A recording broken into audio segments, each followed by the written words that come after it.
You wake up with plans to conquer the world, but by lunchtime, you haven't even dusted off the plans you made. Sound familiar?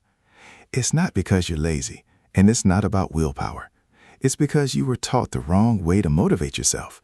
In 10 minutes, you'll understand how it really works and discover at least 3 of your strengths that you may not have even realized you had. Hi, my name is Alex, and in this video, we're not going to talk about some abstract motivation you find on the internet. Instead, we'll focus on 3 specific things. Why common advice like just get started doesn't actually work. How to activate your drive to take action at the level of your brain, not willpower. How to discover and use your strengths so that moving forward becomes easier. The first mistake is waiting for motivation like it's a mood. Motivation isn't a feeling that simply appears on its own. It's the result of taking action, not the cause of it. Research in neuropsychology shows that dopamine, the chemical that gives us the feeling of "I want to do this," is released not before taking action, but as we move toward a goal. Simply put, first comes a small action, and then the desire to keep going appears. The second mistake is setting goals that are too big without breaking them into smaller steps. The brain perceives an enormous goal as a threat and switches into avoidance mode, procrastination. The third mistake is relying solely on willpower. Willpower is a limited resource. It gets depleted throughout the day, just like a battery. Now, here's what actually works. Method 1, the 2-minute rule. Break any task that feels overwhelming down into a 2-minute action. Not write the report, but open the document and write the title. Your brain is willing to take a small step, and often it will keep going on its own. Method 2, connect the action to your identity. Instead of saying, "I want to lose weight," say, "I'm someone who takes care of my body." Research shows that changes connected to your identity tend to be more sustainable than changes focused solely on the end result.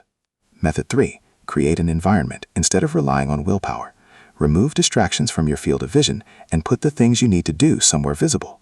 Your environment works for you while your willpower takes a break. Strong thinking isn't about never giving up.